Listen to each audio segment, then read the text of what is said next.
During a dinner with her children, an elderly woman is treated as a burden and the target of contempt. What seemed like a night of celebration turns into humiliation and family betrayal.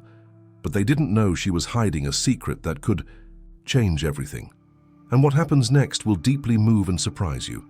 If this story interested you, don't forget to subscribe to our channel and tell us what city you're watching from. We continue. I promise this will be the best story you'll ever hear in your life. The old mansion on Daisy Lane seemed quieter than usual on that Thursday afternoon. Helen Blackwell, at 68 years old, moved with the elegance she had always carried, even when the weight of age had begun to slightly curve her back. Her grey hair was impeccably tied in a discreet bun, while her hands, marked by time, precisely arranged the dining room table. The lace tablecloth covering the table was the same from her wedding, more than 40 years ago. The silver cutlery, a family heirloom, gleamed under the light of the large crystal chandelier. Helen placed the French porcelain plates, gifts from her mother when she married Robert. Every detail of the table was thoughtfully arranged with affection and nostalgia. That night would be special. Helen would host her 3 children and their respective families for a celebration dinner. Frank, Mark, and Richard had recently been promoted at the company where they worked together, the same company that secretly belonged to Helen. The modest house where she lived was just a facade. Few knew that Helen Blackwell was the founder and majority shareholder of Blackwell Holdings, one of the country's largest business conglomerates. Her late husband, Robert, had only been the public face of the business, while she, with her brilliant mind for business, operated behind the scenes, preferring anonymity. Helen smiled, remembering how Robert had admired her for her intelligence and strategic vision. "You're the heart and brain of this empire, my love," he used to say. After her husband's passing, Helen chose to maintain her role behind the scenes, allowing her sons to assume prominent positions in the company, believing this would strengthen family bonds and prepare them to eventually take control. In the kitchen, the aroma of homemade gnocchi filled the air. It was Helen's Italian grandmother's recipe, passed down through generations. The fresh tomato sauce bubbled slowly on the stove, while the dough rested under an embroidered dish towel. Louise, a woman of nearly 70 who had worked with Helen for decades, watched her employer with a concerned look. "Mrs. Blackwell, are you sure you want to do all this by yourself? I could have called the catering service." Helen smiled, adjusting her glasses on her nose. "You know I like to cook for my family, Louise, especially on important days like today." Louise sighed, well aware of her employer's stubbornness. More than an employee, she had been Helen's confidant and friend for years. "I know you're excited about the boys' promotions, but, Helen interrupted, raising an eyebrow. Louise hesitated but decided to be honest. "Have you noticed how they've been different lately, during recent visits? They barely asked about your health. Frank didn't even bother to attend your birthday last month." Helen stopped stirring the sauce for a moment, her face hardening slightly before forcing a smile. "They're busy people, Louise. They have their own families, their responsibilities. I can't demand they always be present." "Responsibilities that you provided for them," Louise muttered, quietly enough for Helen to pretend she didn't hear. The sound of the doorbell interrupted the conversation.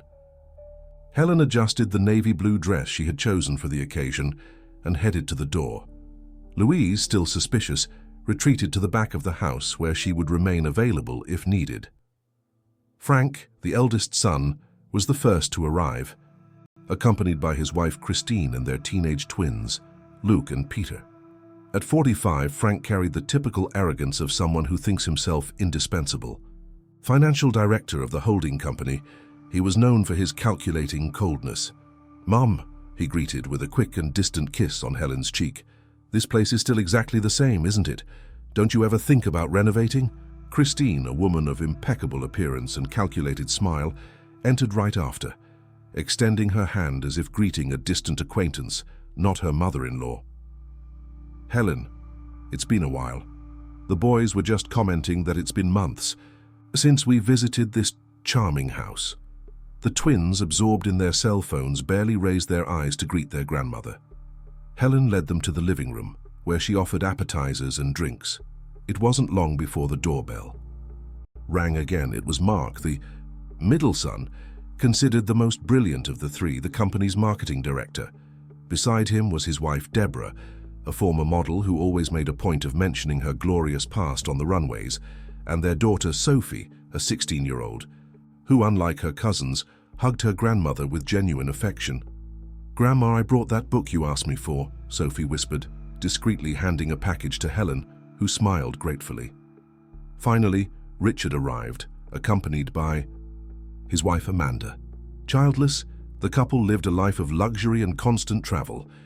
Richard directed the company's operations sector, although Helen knew through confidential reports that he delegated much of his responsibilities to subordinates. With everyone settled in the living room, Helen couldn't help but notice the glances exchanged between her sons and their spouses, glances that contained a conspiratorial intimacy that completely excluded her. "So, Mom," Mark began, twirling his wineglass between his fingers, "we heard you've been visiting doctors lately. Any problem we should know about?" The question, seemingly innocent, carried a tone that instantly put Helen on alert. How did he know about her medical appointments? They were just routine checkups, but Helen kept her personal life in absolute discretion. "Nothing serious, just routine exams," she replied calmly. "Age catches up with all of us, doesn't it?" Of course," Frank agreed, leaning forward. "And speaking of age, we've been talking among ourselves, Mom. We think maybe it's time for you to consider a more suitable environment." Helen felt a chill run down her spine. A more suitable environment? "A nursing home," Richard explained with false sweetness. "A place where you would have 24-hour assistance, company from people your age, activities." "And what would happen to this house?" Helen asked calmly, though her heart was racing. "Well," Christine intervened, "we could sell it. Properties in this neighborhood, even the more dated ones, are valuable. The money would be used to ensure the best treatment for you, of course." Helen observed the faces around her, the barely disguised greed, the certainty that she was just a naive and fragile old woman. Only Sophie seemed genuinely uncomfortable with the conversation. "I see," Helen replied simply. "Shall we eat? I prepared Grandma Antonella's recipe, especially for today." As they moved to the dining room, Helen noticed Mark whispering something in Deborah's ear, who stifled a laugh. The message was clear. They saw her as a harmless old lady, whose only value lay in what they could extract from her. Sitting at the head of the table, Helen looked at her sons, daughters-in-law, and grandchildren. The family she had built with, so much love, the heirs to whom she had dedicated her life. Did they ever really know her? Or did they only see what they wanted to see, a fragile and manipulable elderly woman, not the woman who had built an empire in the shadows? Dinner began with superficial conversations about the recent promotions. Helen listened attentively, aware of every exaggeration, every lie about their own merits. Her sons attributed to themselves achievements that she knew well were the result of her own discreet influence. It was when Mark raised his glass for a toast that everything changed. With a smile that didn't reach his eyes, he looked directly at Helen. "A toast to our dear mother," he announced in a loud voice, "who has finally accepted that she is nothing anymore." The silence that followed Mark's toast was cutting. Helen felt as if the air had been sucked from the room. The laughter that followed, from Frank, Richard, their wives, and even the teenage twins, pierced her heart like sharp needles. Only Sophie remained serious, looking at her plate with evident discomfort. Helen swallowed hard, maintaining the dignity that had always characterized her. She raised her chin slightly, adjusted her glasses, and with a calm voice that betrayed none of her inner turmoil, replied, "Interesting perspective, Mark. And what exactly would make me nothing? Age? Or perhaps the fact that you believe you know all my secrets?" The question hung in the air, momentarily disconcerting her sons. Frank was the first to recover his arrogant posture. "Come on, Mum, we know you're getting confused sometimes. It's natural at your age, that's why we insist on the idea of the nursing home." Helen smiled, a smile that didn't reach her eyes. Confused? Maybe. But still lucid enough to wonder why my three sons, suddenly concerned about my well-being, are so interested in selling this modest house, as your wife kindly classified it. An uncomfortable silence settled in. Deborah, trying to ease the tension, served herself more wine and commented with false enthusiasm.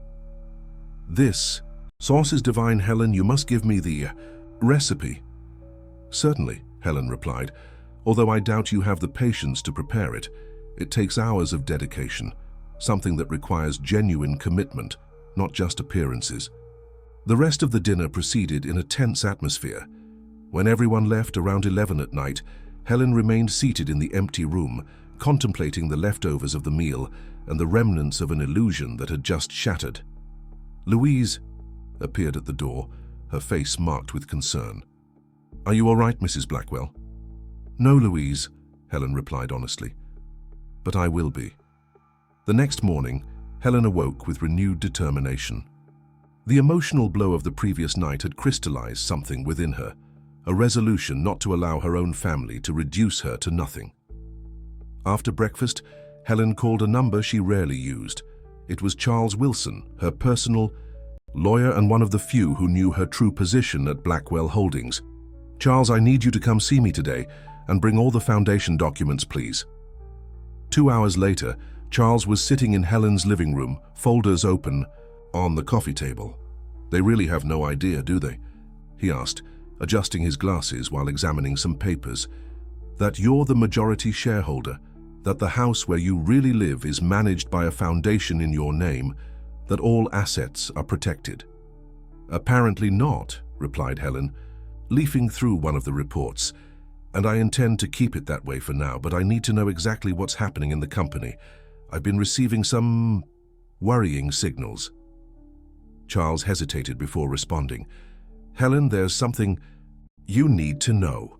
Your sons have been meeting regularly with Paul Matthews, my financial consultant." "Yes, but that's not all. I've heard rumors. They're planning something related to you, to your mental capacity." Paul briefly mentioned a psychological evaluation, interdiction documents. Helen felt a chill run down her spine but maintained her composure. "I see. And what about the nursing home they mentioned yesterday?" "Spring Haven. I know the place, Helen. It's not what they painted it to be. The facilities are precarious. The staff is reduced and overworked. It's practically a warehouse for the elderly."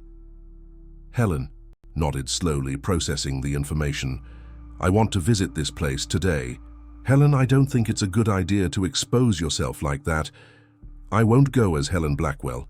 I'll go as a potential client interested in placing her mother there." That same afternoon, Helen headed to Spring Haven.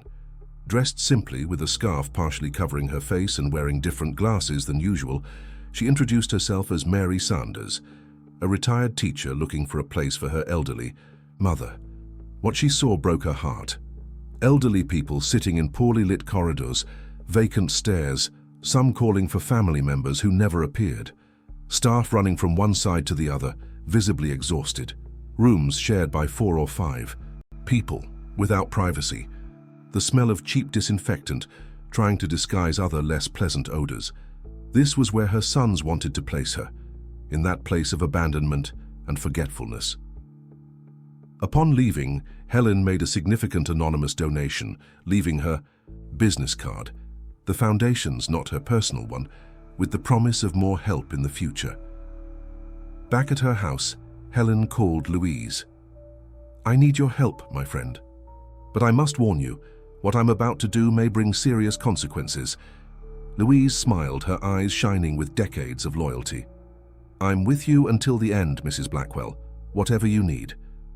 First, I need to find Marianne Smith, the EU former human resources manager that your sons fired last year, the one who tried to alert about irregularities." Exactly her.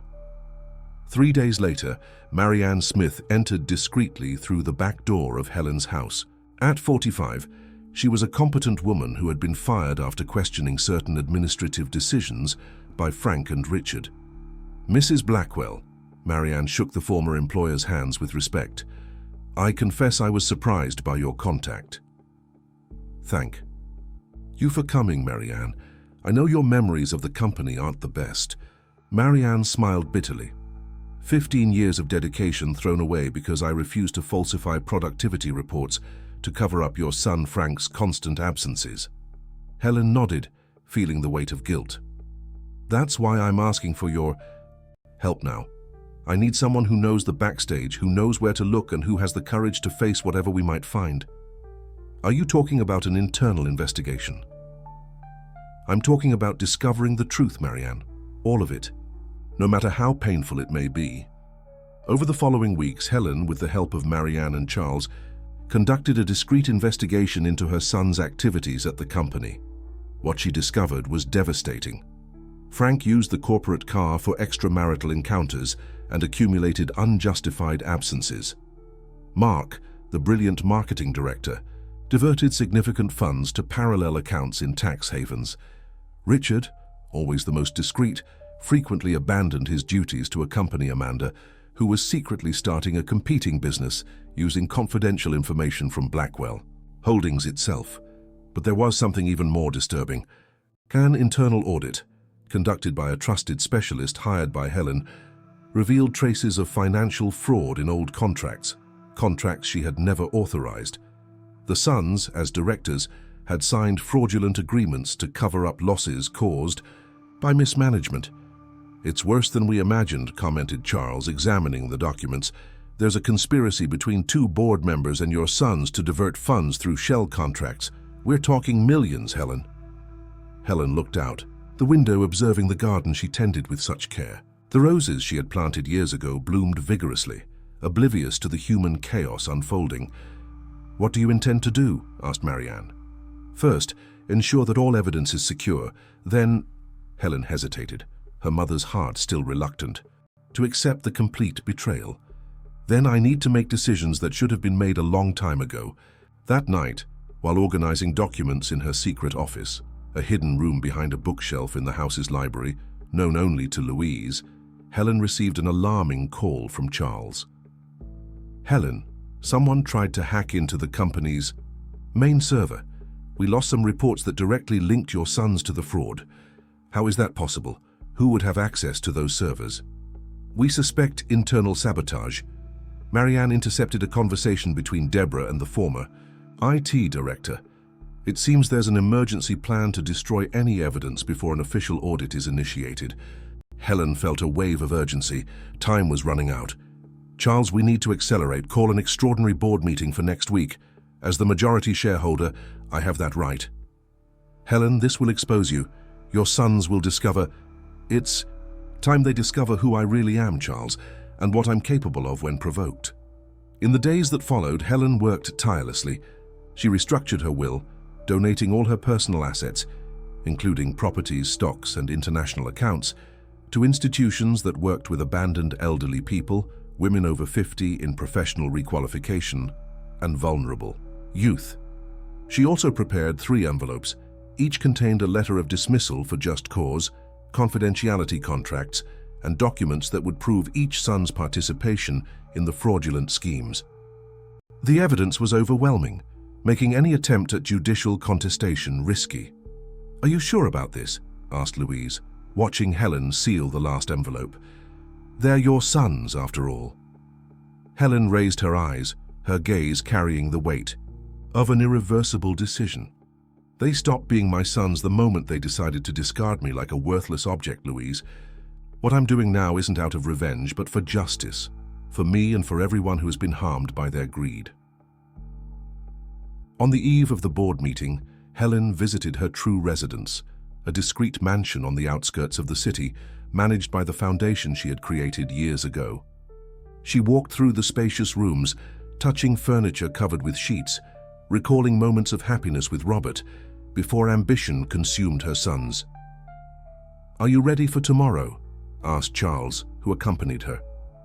Helen looked at the family portrait above the fireplace, her, Robert, and the 3 sons, still children, smiling and apparently innocent. "I'm ready to start over, Charles. To finally live without diminishing my strength to fit into others' expectations." The morning of the extraordinary board meeting dawned with a sky heavy with grey clouds. Helen observed through her bedroom window as she prepared, carefully choosing each element of her appearance.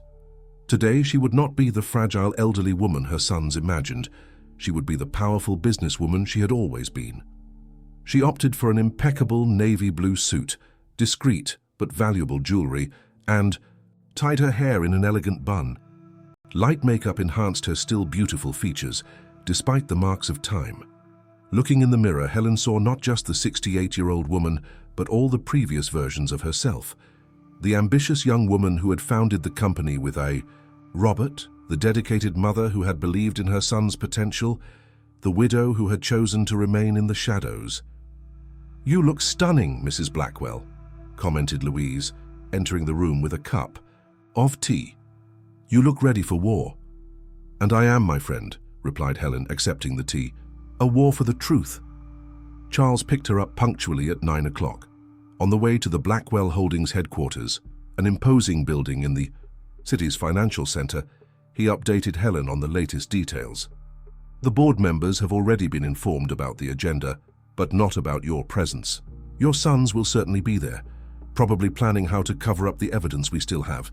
The independent auditor will arrive around 10, along with the new compliance director we secretly hired last week." Helen nodded, her gaze fixed on the urban landscape passing by the car window. "And what about Paul Matthews? Will he be present?" "Yes, as the official financial consultant. He doesn't know we've discovered his involvement in the conspiracy against you." "Good. I want to see his expression when he sees me enter the room." The Blackwell Holdings building rose majestically, with its glass walls reflecting the cloudy sky. At the reception, the longtime security guard recognized Helen immediately, his eyes widening in surprise. "Mrs. Blackwell, what an honor to have you here." "Thank you, Anthony." "It's good to be back," she responded with a warm smile for the employee who had never treated her with less than absolute respect. In the private elevator, Helen took a deep breath, mentally preparing herself for the confrontation that was about to occur. Beside her, Charles adjusted his tie, equally tense. "Remember, Helen, regardless of what happens in there, you have legal control. Nothing they say or do can change that." The board's meeting room was on the top floor, with a panoramic view of the city. When the elevator doors opened, Helen walked with firm steps down the elegant corridor, ignoring the astonished looks of employees who recognized her. The board secretary, a young woman who had probably never seen her in person, tried to intercept her.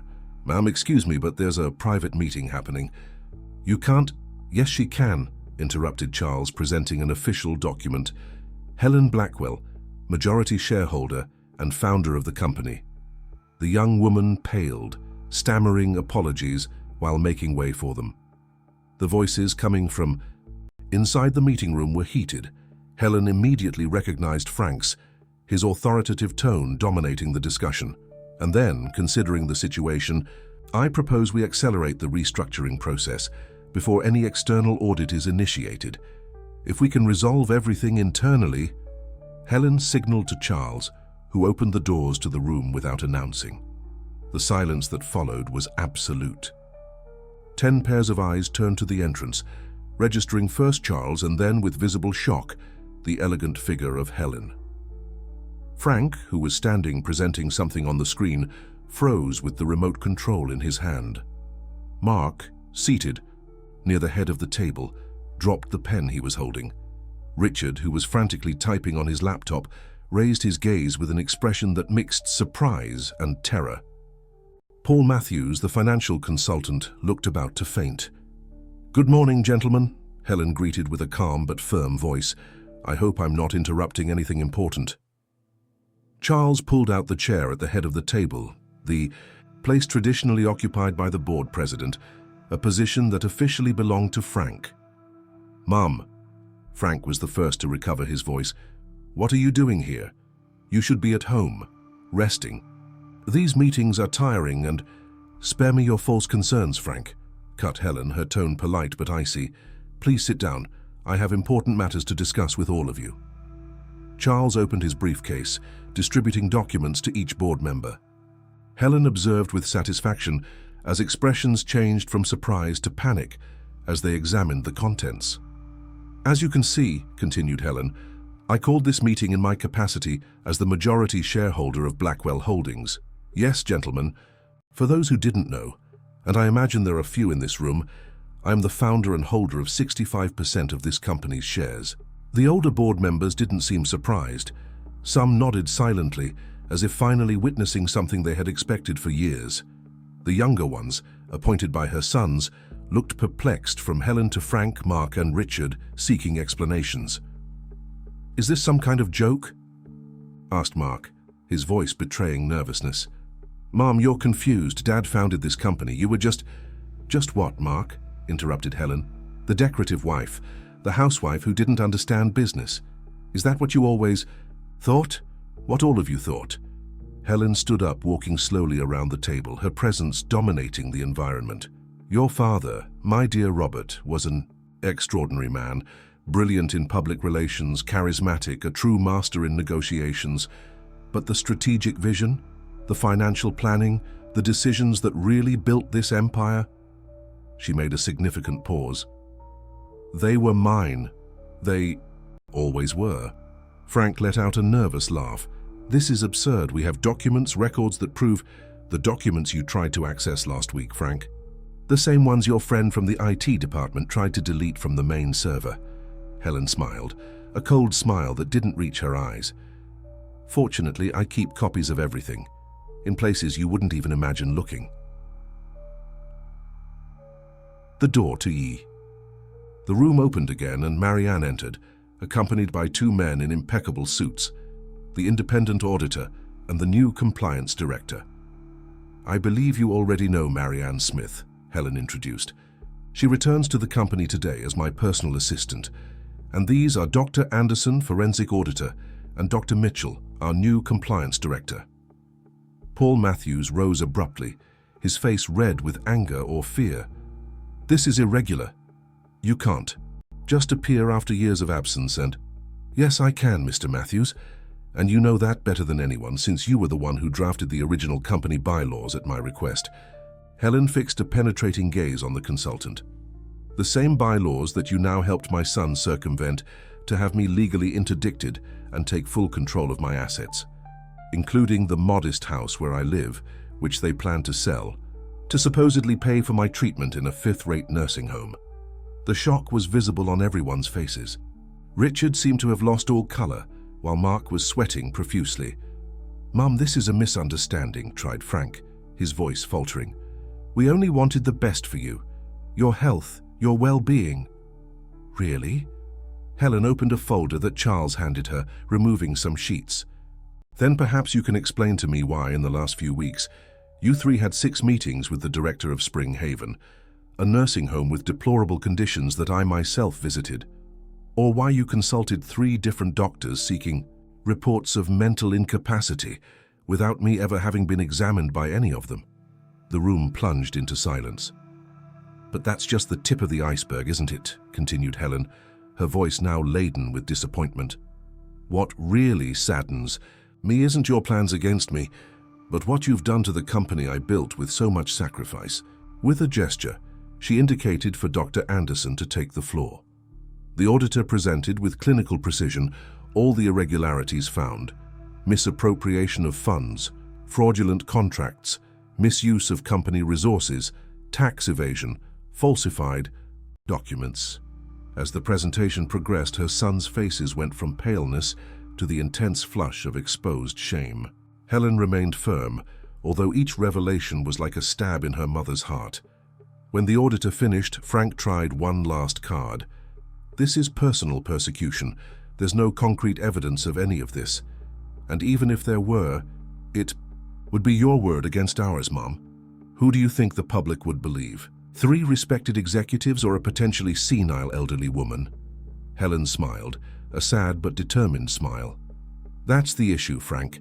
It won't be my word against yours." She signaled to Charles, who turned on the projector. "It will be your own words that condemn you." On the screen, a recording began to play.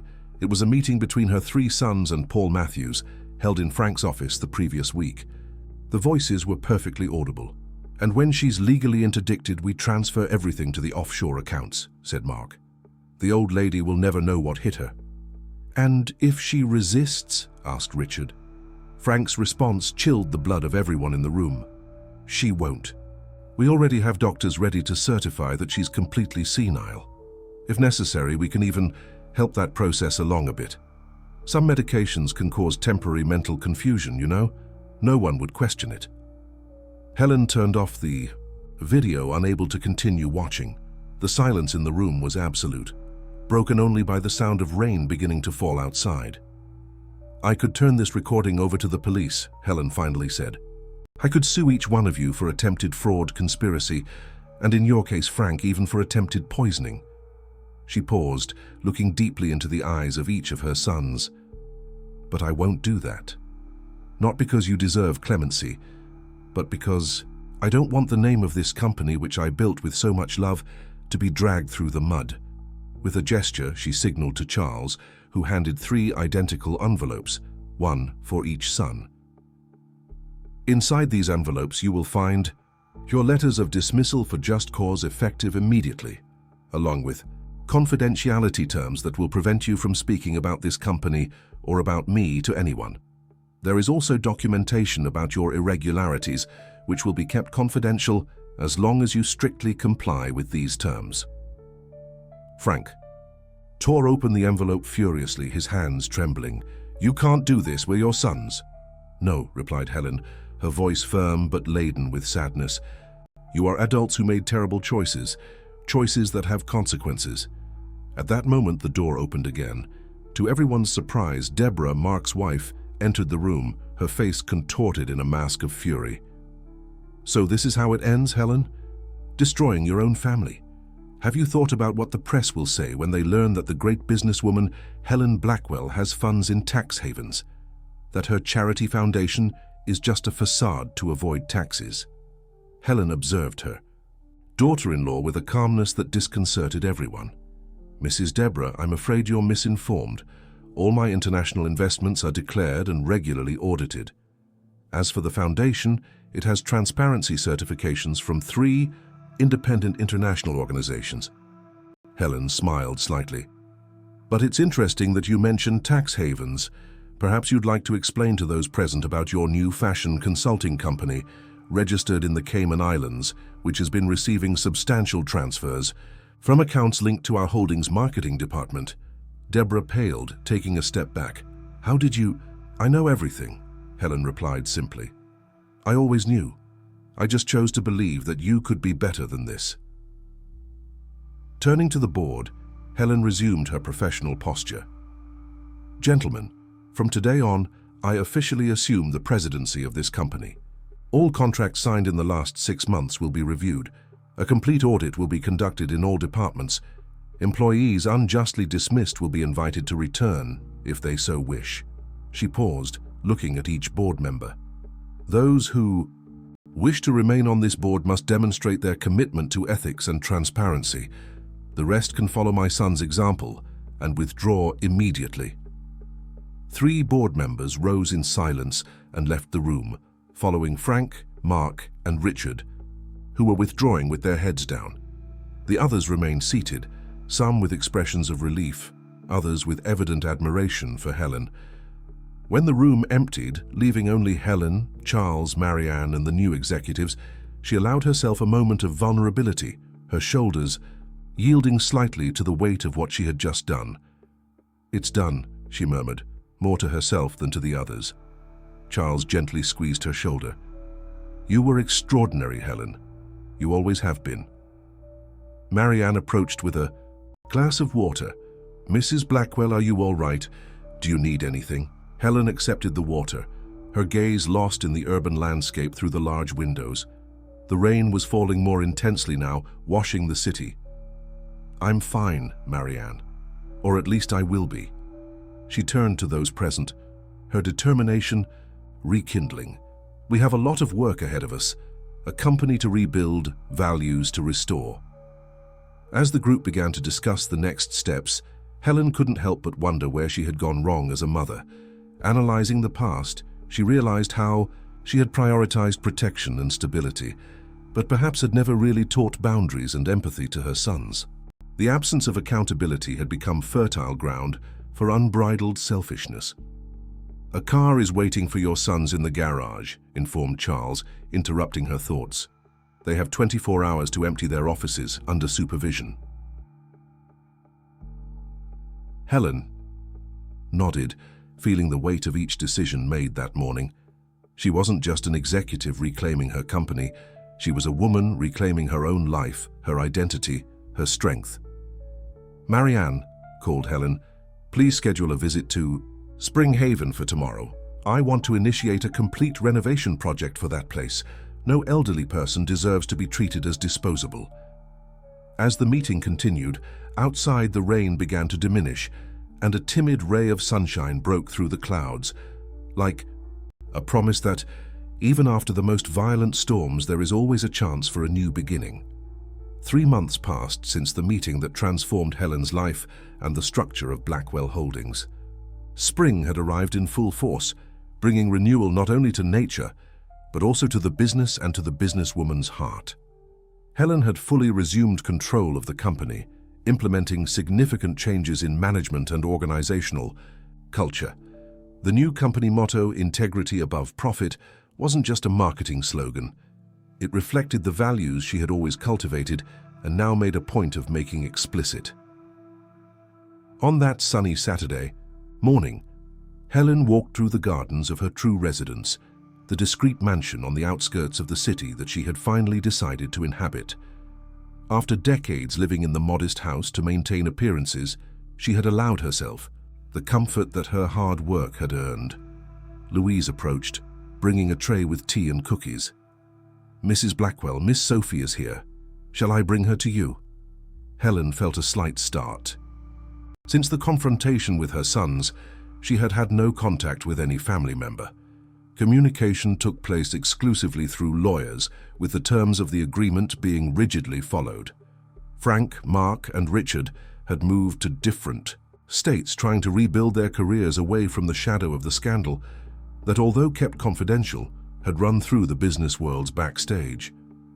"Sophie, Mark's daughter." Helen hesitated. "Yes, Louise, you may bring her." While waiting, Helen reflected on her granddaughter. Sophie had always been different from her cousins, demonstrating a sensitivity and intelligence that distinguished her. On the rare occasions when she visited her grandmother, she brought books, asked genuine questions about the family's past, showed real interest in Helen's history. Minutes later, Sophie appeared in the garden.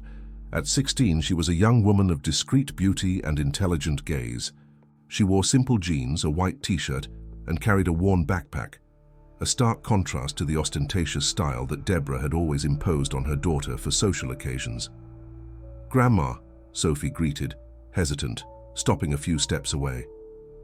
Helen observed her granddaughter carefully.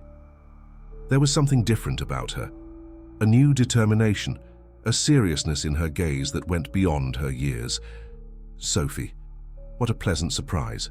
Come, sit with me." The young woman approached, sitting in the garden chair across from her grandmother.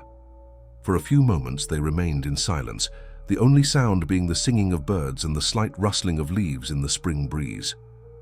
"How did you find me here?" Helen finally asked. "This house isn't registered in my name." Sophie smiled slightly. "I always knew you had another house.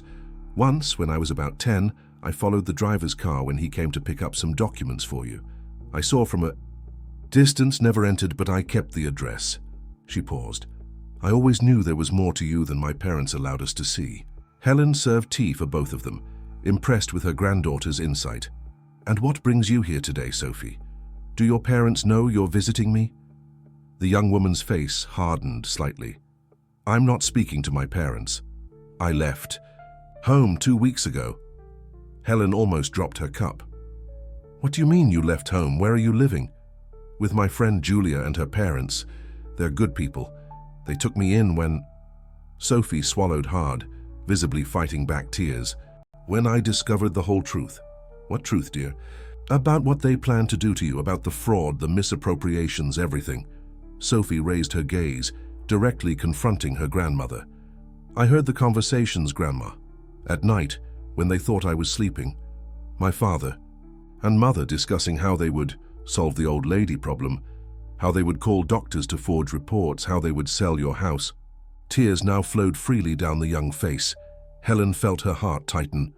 "Why didn't you come to me before, Sophie?" "I was afraid of being wrong, of misinterpreting things, and then—" She hesitated. "Then came that meeting.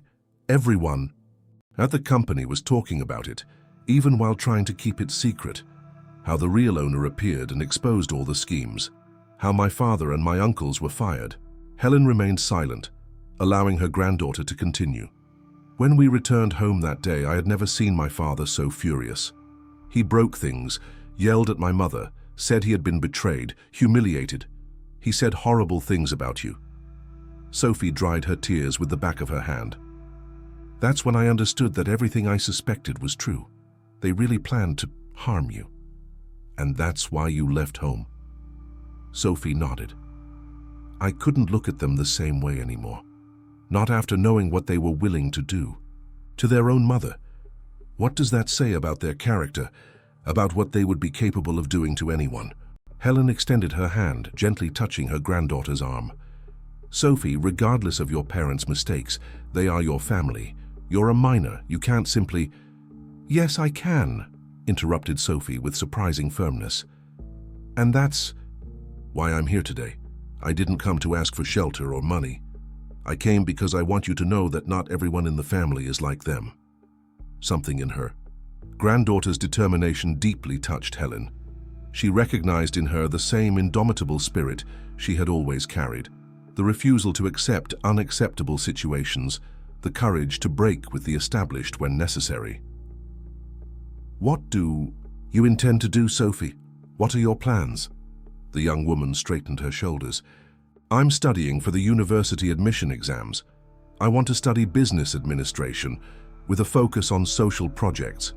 I got an internship at an NGO that works with women in vulnerable situations. It's not much, but it already helps me with some expenses." Helen couldn't hide the pride she felt. 16 years old and already demonstrating more character and determination than many adults she had known throughout her life. "You remind me a lot of myself when I was your age," commented Helen, a nostalgic smile on her lips. "The same obstinacy, the same desire to make a difference. You built an empire, Grandma. I just want to build a dignified life, independent of my family's shadow." Helen reflected for a few moments, an idea forming in her mind. "Sophie, I have a proposal for you. But I want you to understand from the start, there will be no privileges or shortcuts. It won't be easy." The young woman leaned forward, interested. "I'm restructuring the Blackwell Foundation, which now manages social programs aimed at the elderly, women in professional requalification, and vulnerable youth." Helen paused. "If you're really determined to follow this path, I can offer an opportunity. Not in the holding company, not in the main business, but in the foundation." "What kind of opportunity?" "A structured internship program. You would start with the basics: document organization, administrative support, monitoring projects in the field. You would have to prove your worth at every step, without your surname as a crutch. You would receive the same as any other intern, without privileges." Sophie's eyes sparkled. "And there would be an additional condition," continued Helen. "You would need to submit to rigorous mentoring, not just professional but also personal, learning about business ethics, social responsibility, sustainable management." "Who would be my mentor?" Helen smiled. "Me." The silence that followed was laden with emotion. Sophie seemed to process the full meaning of that offer. It wasn't just a job or a chance to start over. It was the opportunity to learn directly from the woman she admired, to rebuild family ties on more solid and authentic foundations. "I accept," Sophie finally replied, her voice firm. "With all the conditions." Helen nodded, feeling a mixture of apprehension and hope. It wouldn't be an easy path for either of them. There were deep wounds to be healed, trust to be rebuilt. "There's one more thing I need to know, Sophie. Why the foundation? Why didn't you ask to work in the main company where the salary and prospects would certainly be better?" The young woman reflected before responding. "Because I don't just want financial success or status, Grandma. I want purpose. I want to use the privileges I had, good education, access to information, security, to help those who didn't have the same opportunities. She paused. And honestly, I think that's what you really believe in too. The company is your creation, your legacy. But the foundation is your heart, isn't it? Helen felt tears forming in her eyes, something rare for a woman who had learned, over decades in business, to rigidly control her emotions. You are very perceptive, Sophie. That afternoon, grandmother and granddaughter walked through the mansion's gardens, talking about the past, the present, and mainly the future. Helen told stories of her youth, of how she founded the company with Robert, of the difficulties she faced as a woman in a business world dominated by men. Sophie listened attentively, asking insightful questions, absorbing every word. In the following weeks, Helen's routine gained a new dimension. 3 times a week, Sophie came to the mansion for her mentoring sessions. They studied business cases together, analyzed social projects, discussed business ethics. On other days, the young woman fulfilled her workload at the foundation, starting, as promised, with the most basic tasks. The foundation's employees, initially skeptical about the presence of the founder's granddaughter, soon surrendered to Sophie's dedication and humility. She arrived early, left late, never complained about tasks considered inferior. Her intelligence and learning capacity impressed everyone. 1 month after the start of the internship, Marianne, now director of the Blackwell Foundation, sought Helen in her office. "Mrs. Blackwell, I need to talk about your granddaughter." Helen looked up from the reports she was analyzing, concerned. "Any problem with Sophie?" Marianne smiled. "On the contrary, Sophie identified a flaw in our resource distribution system for elderly shelters. She developed a control spreadsheet on her own that will save almost 15% of the annual budget without compromising the quality of service. In fact, optimizing it." Helen felt a wave of pride but maintained a neutral expression. "Interesting. And what do you suggest we do about it?" "I would like to include her in the project development team. I know it's early, that she's been with us for a short time, but her talent is unquestionable. It would be a waste to keep her only in basic administrative functions." Helen reflected for a few moments. "I agree, Marianne, but with one condition. Sophie must not know we talked. The promotion must appear to be exclusively the result of her own merit, not her relationship with me." Marianne nodded, perfectly understanding Helen's intention. The young woman needed to build her own trajectory, free from the shadow of her surname or favoritism. On a rainy Sunday afternoon, 2 months later, Helen was in her library when Louise announced an unexpected visit. Charles Wilson, her longtime lawyer, accompanied by a person who wished to see her urgently. "Who is it, Charles?" asked Helen, intrigued. The lawyer seemed uncomfortable. "Richard, your youngest son. He insists he needs to talk to you, Helen. Says it's important." Helen felt her heart accelerate. She hadn't seen Richard since the day of the board meeting, when she had exposed her son's fraudulent schemes. Part of her wanted to refuse the visit, protect herself from more disappointments. Another part, however, the mother who still lived, inside the businesswoman, yearned for some sign of repentance, some possibility of reconciliation. "Send him in, Charles. But stay nearby, please." Minutes later, Richard entered the library. Helen almost didn't recognize her son. Always the vainest of the three, he now looked aged, dejected. There were deep circles under his eyes, and his body, once athletic, showed signs of neglect. "Mum," he greeted, his voice hoarse. "Richard, please sit down." A tense silence settled between them. Richard seemed to struggle with words, his eyes avoiding direct contact with his mother's. "I came," he began, hesitant. "I came to ask forgiveness, Mom. I know I don't deserve it, that what we did is unforgivable, but..." Helen observed her son carefully, looking for signs of manipulation or falsehood. She found none, just a broken man, facing the consequences of his choices. "Why now, Richard? Months have passed." He took a deep breath. "Because I finally understood the magnitude of our mistake, not just ethical or legal, but human."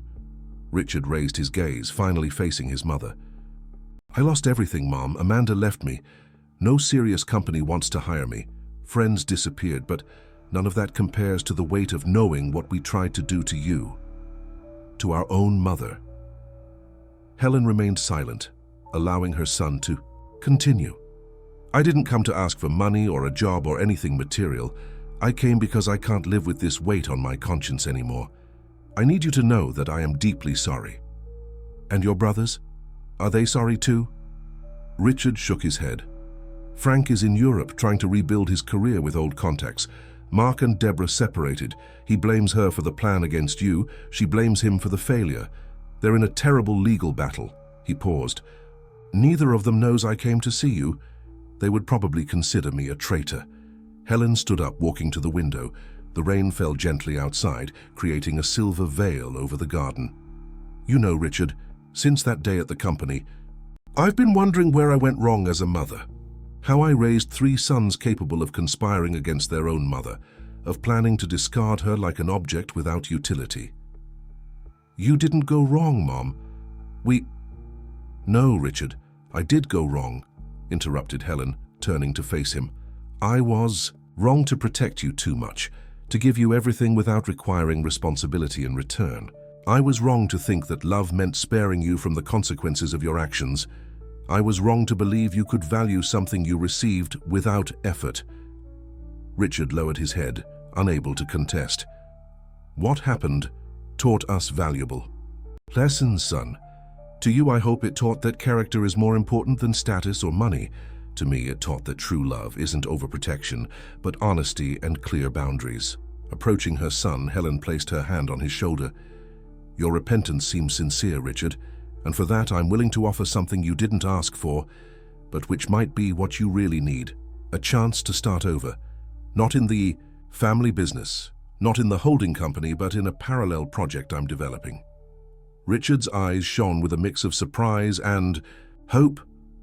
The Blackwell Foundation is starting a professional rehabilitation program for people who have committed serious mistakes in their careers. People who, like you, have lost everything and need to rebuild not just their professional capacity, but mainly their integrity. It would be hard work, initially poorly paid with no guarantee of success. You would accept me in this program? I would. But with strict conditions: weekly therapy, community service, absolute transparency in all your actions, and most importantly, no contact with Frank or Mark while you're in the program.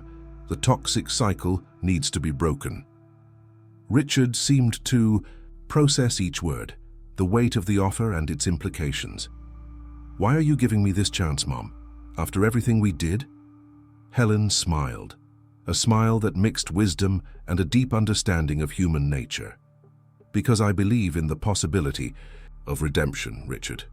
Not because of blood ties, not out of family obligation, but because every human being deserves the chance to become a better version of themselves.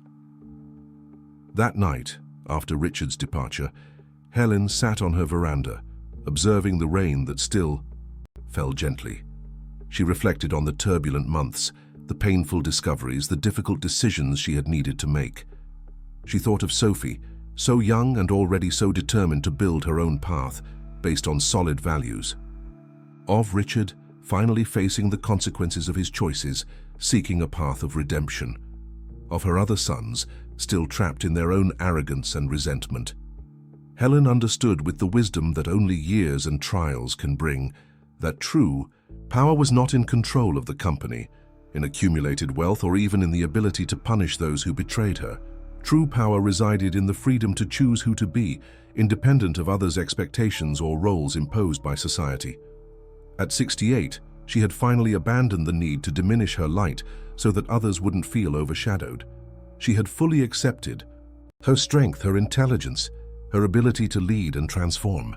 And most importantly, she had understood that respect isn't born of blood, that love without ethics is just emotional manipulation in disguise. Her cell phone rang, interrupting her thoughts. It was a message from Sophie. "Grandma, I finished the project for the elderly shelter. Can we review it tomorrow? I have some new ideas to share." Helen smiled, quickly responding, "Of course, dear. Come for breakfast. Louise will make those cheese rolls you love." Putting away her cell phone, Helen went back to contemplating the rain. She had found, in her relationship with her granddaughter, and in the possible redemption of her youngest son, a spark of hope, not because she would be loved as the traditional grandmother or mother, but because there was finally someone in the family willing to rebuild themselves with dignity. In the following months, the Blackwell Foundation expanded significantly. The Spring Haven renovation project was completed, transforming the old, decaying nursing home into a model living center for the elderly. Helen made a point of visiting the place weekly, talking with the residents, listening to their stories, learning from their experiences. Richard, surprisingly, showed genuine dedication to the rehabilitation program. He worked long hours, accepted criticism with humility, showed himself truly engaged in social projects. His training in administration, previously used for dubious schemes, now served to optimize resources and expand the reach of the Foundation's initiatives. Sophie flourished. In less than a year, she went from intern to junior project coordinator, earning the respect of colleagues on her own merit. Her relationship with her grandmother deepened, based not just on family affection, but on the sharing of values and worldview. As for Frank and Mark, news was scarce and generally negative. The former faced legal proceedings in Europe for questionable business practices. The latter had become involved in a scandal with a former employee who accused him of moral harassment. Both seemed incapable of learning from past mistakes, trapped in cycles of arrogance and self-deception. On an autumn afternoon, almost a year after the confrontation at the company, Helen gathered her closest circle for lunch at the mansion. Louise, Charles, Marianne, Sophie, and to everyone's surprise, Richard. The table was set in the garden, under the shade of an old jabuticaba tree that Helen had planted when she was still pregnant with Frank. "I would like to make a toast," announced Helen, raising her glass, "to the family we choose, not just the four. One given to us by blood, to bonds built on honesty, mutual respect, and shared ethics." Everyone raised their glasses, the midday sun reflecting in the crystal. "And to you, Mrs. Blackwell," added Louise, her voice choked with emotion, "who taught us that it's never too late to start over, to demand respect, to live fully." Helen smiled, looking at each face around the table. People who valued her not for her money or power, but for who she really was. People willing to walk by her side, not out of interest, but out of genuine affinity. In that moment, she understood with crystal clarity, true inheritance is not that left in wills or legal documents. It's the example we set, the values we transmit, the lives we positively touch. And this inheritance, unlike material goods, no one could ever try to steal. "To life," she said simply, "in all its unpredictable and wonderful complexity." The end of the story. Dear listeners, we hope that Helen Blackwell's journey has touched your hearts and inspired reflections. To continue this emotional experience, we've prepared a special playlist with equally captivating stories about new beginnings, dignity, and the strength we find when we finally decide to live in our truth. Find this playlist by clicking to the left of the video. If this story resonated with you, don't forget to subscribe to our channel and like this video. Daily, we bring unique narratives that explore the complexity of human existence and celebrate the resilience of the spirit.